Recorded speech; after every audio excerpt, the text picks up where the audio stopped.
and we lost a lot of students who didn't even make it to census. So that's a whole nother group. We thought these students made it to census. Okay, so they've made it this far. They're okay. They're coming to class.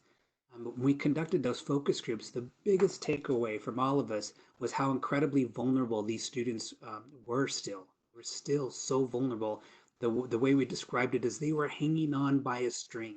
They were in the third week of classes hanging on by a string because of transportation, because of trying to figure out how to navigate the campus, because of food, because of housing, because of family issues, work issues. Um, so our students have been struggling with these things for always, and now we see it in a much more clear light. And I think this has been happening over the last 5, 10 years that colleges, community colleges in particular, are taking ownership of supporting their students holistically, which I've always been a big advocate for, having a social work background, looking at things from an ecological perspective. So the student in an environment in all of their different dimensions. And so I think now, I think for the country, but also for institutions like community colleges, we realize that we can no longer ignore all the other needs of our students, that we serve human beings that have struggles and needs in all facets of their life. And someone needs to step up and do what they can to support them. And I think community colleges now realize that, and especially now, and we're taking steps to do that. So at El Paso Community College, we're a board town. We have a lot of people that are living below the poverty line, a lot of people that do not have living wages, that feel the need to work as opposed to go to school, or really limiting the number of classes because of work. And um, so we've led an initiative that looks at the challenges they have related to transportation. So we're partnering with local businesses that employ a lot of our students, and offering classes on site. So we offer classes at Walmart in the break room. We offer classes at Home Depot in the break room. We offer classes in break rooms in restaurants. Um, we're targeting those businesses that are within a 3 mile radius of our campus and working with their shift managers to make sure that they protect the hours that the staff have there at the job site, but also are able to come to our campuses that are very close within a 3 mile radius, fit with their work schedule. And we're partnering with them so these individuals can take advantage of tuition assistance programs. So many of these companies have tuition assistance programs, but very few of their students, their workers, are taking advantage of it. So we're doing those partnerships and making alliances with different industries, the healthcare industry in particular, to really support our students in all the ways they need to be supported. Thank you very much for your response, Dr. Gonzalez. I will now open up the questioning to the audience. So anybody in the audience who would like Dr. Gonzalez to address a question, please send those questions through chat.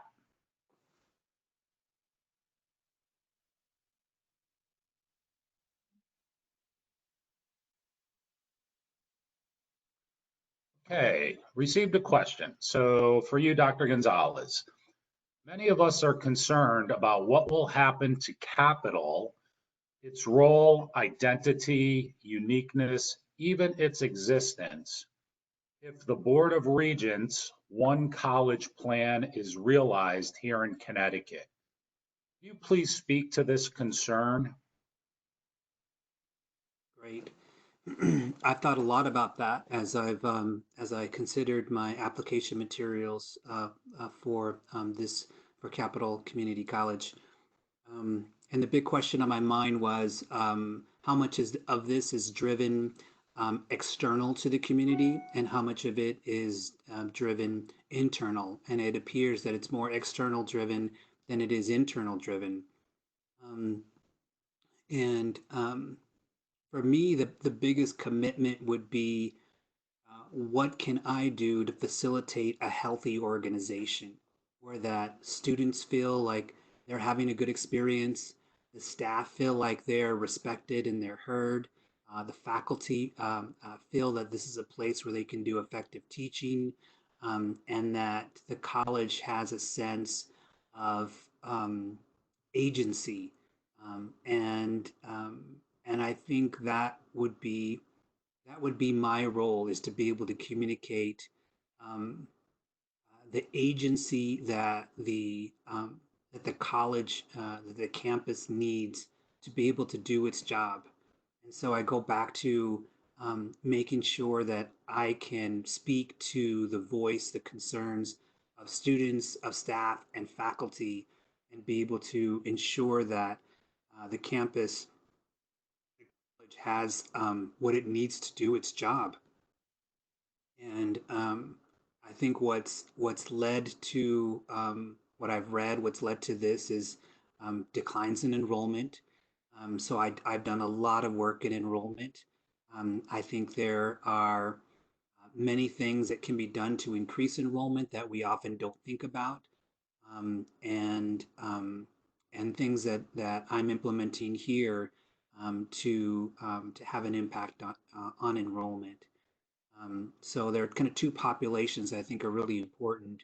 One is the seniors who are graduating high school, that are not going on to college, and how do we engage those individuals in discussions about college? I think one of the things about COVID-19 situation is it really highlights the vulnerability of so many folks who don't have a college education, and they're much more vulnerable to be unemployed than those who do have a college education.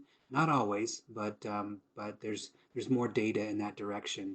So I think young folks are going to be thinking, okay, they're going to see that there are a lot of people who are unemployed. What can they do to protect themselves? And they might think more seriously about a degree. I think the other population for enrollment are the individuals who took a couple classes at Capital, and then stopped. We have a lot of students, former students in that category at El Paso Community College. So we launched a college work initiative that partners with the industry, that allows students to continue to work, but protects their hours and allows them to take classes at the college to make progress. And I think the whole notion of pathways has been helpful, so that these individuals know that at this point I will be done and I will have access to these type of jobs with this type of income. And I think historically, we would have students take classes with the idea of completing kind of open-ended. And I think now we realize we need to be able to communicate an end time for their completion, and that'll lead to a livable wage. So, so I think if we're able to put things in place to be a model institution, to increase access, to increase success, to close equity gaps, I think that's going to put us in a better position to demand more agency for what the college is able to do, what the campus is able to do. Thank you again for your response, Dr. Gonzalez. Another question that's come in from the audience.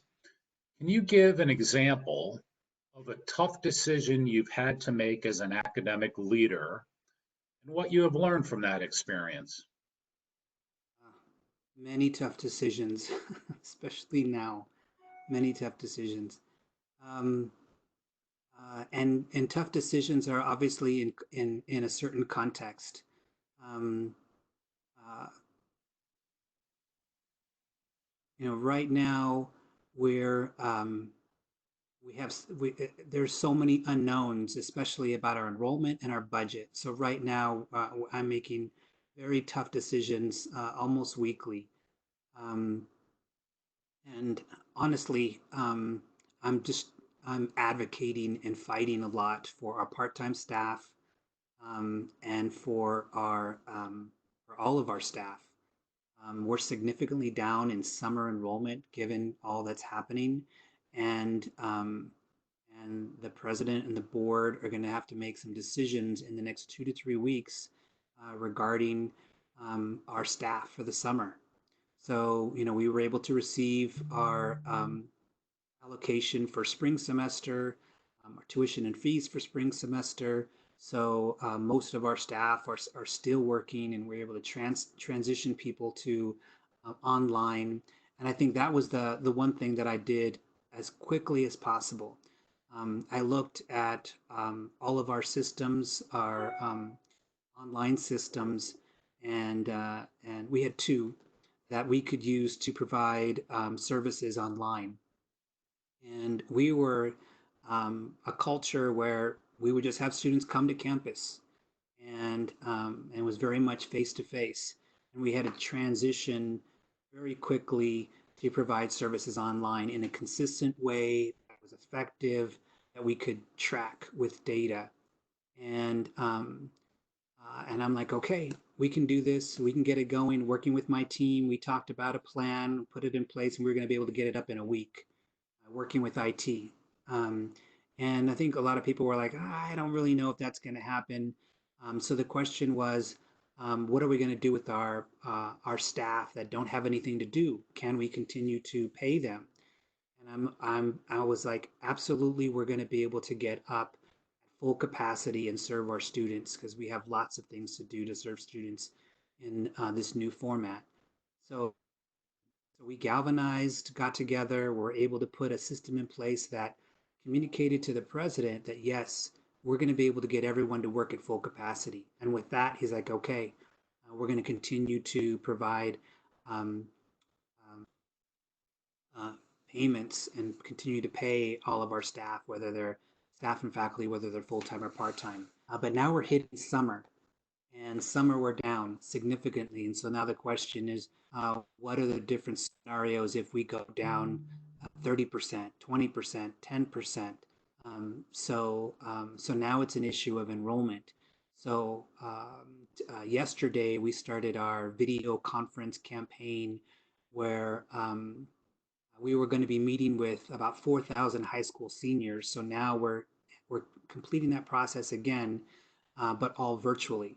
So we have our advisors, our counselors, our admission staff, financial aid staff, our registration staff that are all in a virtual environment getting students registered. And as we close the gap um, and we get closer to where we were a year ago, the president's going to have more and the board are going to have more confidence that we can continue to support people, all our faculty and staff here at the college. But it has been very difficult, and it is a battle. But that's absolutely what we're doing. We're going to make it happen. Thank you very much for your response, Dr. Gonzalez. We have another question that came from the audience. Coming from a different geographic region, what would be your strategy for understanding and engaging with our college and the greater Hartford communities? Additionally, how would you engage with external partners to support our work? Great question. So I would really be taking the lead from the faculty and staff and the administrators that are there at the college. So there are existing relationships that are aligned with academic programs, with student services programs, with the foundation.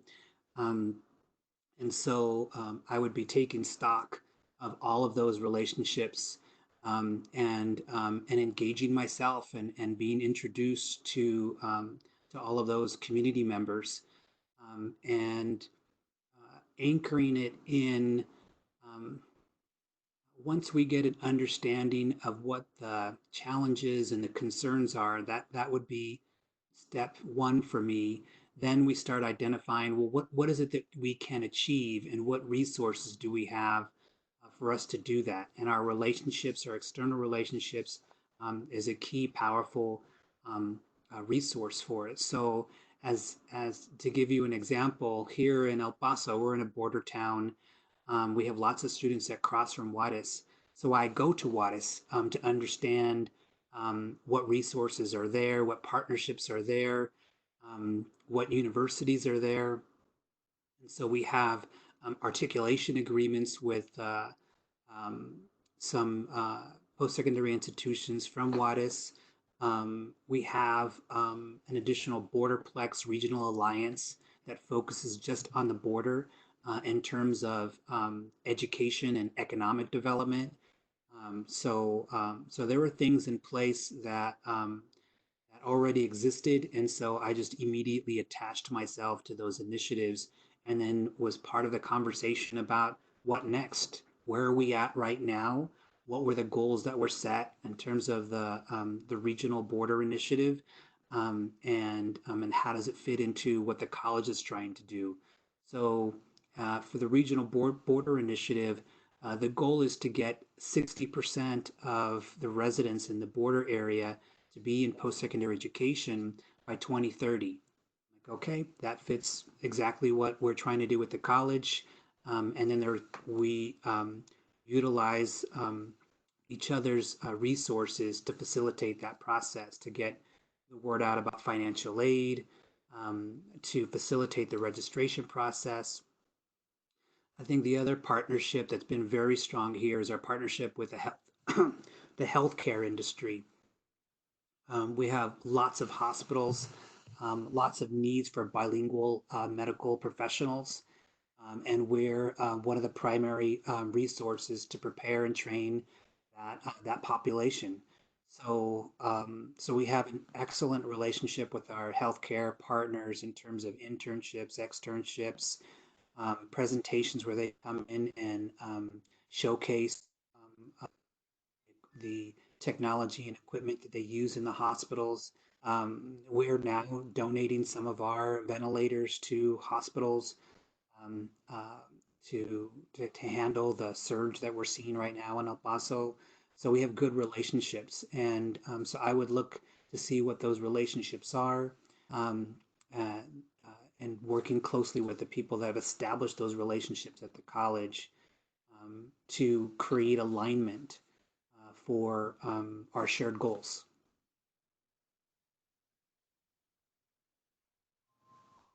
Thank you again, Dr. Gonzalez, for your response. Another question from the audience, uh, kind of two parts. What impresses you about Capital Community College? And secondly, what excites you about potentially leading this institution? Mm. Well, as I've looked at all the colleges, one of the things that really stands out at Capital is just the diversity of the students, and and um, the initiatives that you've launched recently to support students outside of the classroom. I think that has really stood out to me and really fits with, again, kind of my social work philosophy of looking at the whole student. And that's really where I want to be. I want to be in a and help serve and lead a college that is committed to the whole student. What happens on campus, what happens in the classroom, out of the classroom, but what happens outside of the college environment, um, and um, and to be part of the process of transforming someone's life in a way that produces better life outcomes for them. So that's something that I'm looking for to be a part of that type of community, and that's what attracts me to this position.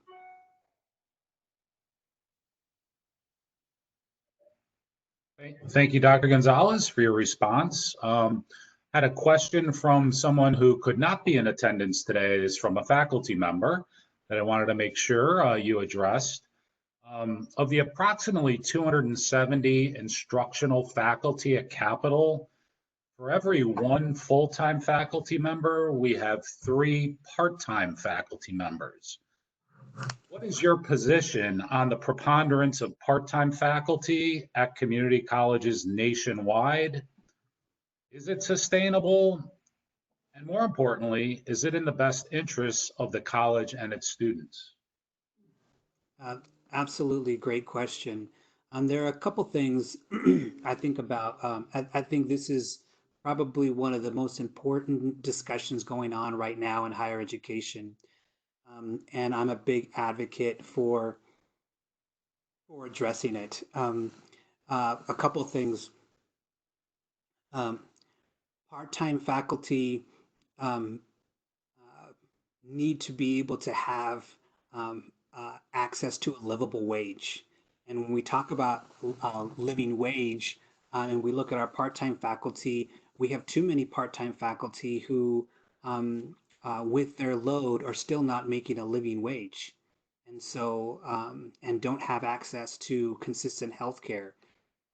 So for the student, they don't think about the difference between a part-time and a full-time faculty. They're thinking, this is my professor, this is my instructor, and I want to learn from this person.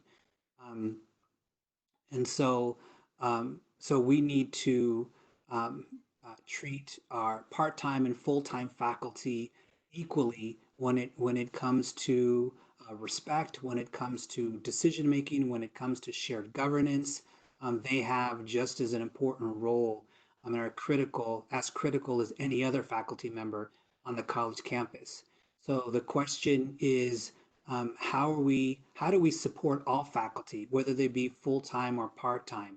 Part-time faculty, similar to low-income first-generation students, they have additional barriers they must overcome to be able to teach effectively. And so if they're not making a living wage, that's a significant hurdle that they have in their lives that make it difficult for them to teach effectively if they're not making a livable wage. If they don't have access to health care, that's also a major barrier that makes it difficult for them to teach effectively in the classroom. So, um, so we absolutely need to find ways to support our part-time faculty with access to health care, a livable wage, being able to be respected in terms of decision making on campus, being able to have resources in terms of a physical location, technology resources to serve our students. We all benefit when we effectively serve our students, but to do that, we need to support the faculty and staff that are serving students. So, so depending on where the college is at in that conversation, I would commit myself um, to to have this be a major priority moving forward.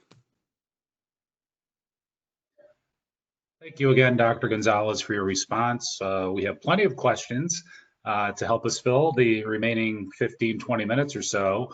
I did have one other question that came from someone who couldn't be in attendance today that I promised I'd have you address, and that is, what is your definition of student success, and what new leadership initiatives will you pursue to help students be more successful according to your definition of success?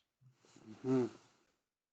Um, so there are many definitions out there. I think the few that I would use is that students are able to complete what they started. They're able to finish what they started. Um, and But you can look at it from all different kinds of data points. One of the things I mentioned in a previous session is some of our students come to us and they're not sure what they want to complete. They start off in college and they're not really sure, or their confidence level of being in fire technology is moderate. It's not high. So what we've done here is for all of our students, we really focus on a sense of purpose. And so, where someone has a high degree of confidence of what their sense of purpose is and how it's linked to one of our academic programs. Um, and if we can clarify for them or increase that level of confidence, That's an important step in terms of success, that they actually know what they want to do and have a certain level of confidence about it. And then beyond that, that they're passing their classes, they're getting their assignments turned in, um, that fewer of them are on academic probation than in previous years. I think I'd mentioned this in a previous session. I was working at a college where we had about 38% of our students at the end of their first term were on academic probation below 2.0. And then that happens again, and then you start losing the ability to get financial aid. And so 38% being below 2.0 is very high, but not uncommon. We also conversely had only about 17% that had above 3.0. So in terms of student success, if your GPA falls too low, it's going to be difficult to continue if you lose financial aid. So we want students to be above 2.0, and then once you're above 3.0, as you know, you have access to scholarships and other resources. So we dug a little deeper and we tried to find out why our students were struggling. And I'll kind of shorten this up. But basically, what we found is that they had a very difficult time turning in all of their assignments. And then we analyzed the syllabi for those who took 13 units in a psychology program, 13 units in a biology program. And what we found was that they had several small assignments that were due 2 or 3 or 4 a week, times four. So in a month, these students had 65, 72 assignments due in 1 month. Now, when we spoke with the faculty, it was for good reason. They didn't want the students to have only 2 or 3 major assignments, fail one, and all of a sudden their grade is in jeopardy. So the idea was to give them smaller assignments that they could do over time. The problem was that there were so many that they couldn't get them all in. So they were just getting 0, 0, 0, 0, 0, 5, 0, 0, 5, things like that. So once we knew that, we said, okay, this is really about turning in their assignments. The number of faculties, sure, and I was a faculty member for a number of years, and I would be like, turn in assignments. So, so we completely revised our student success course that all first time in college students needed to take throughout the textbook. And that whole class was simply about helping students get their work done, get their assignments turned in. And we did grade trackers, assignment trackers, and they would do that.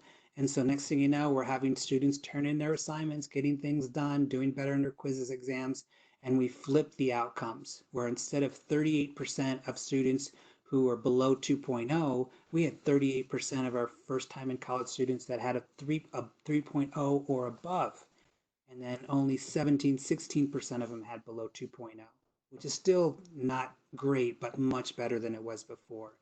So, so again, it's about meeting with our students, understanding what their challenges are, going a little deeper, putting interventions together, and assessing whether they're having an impact.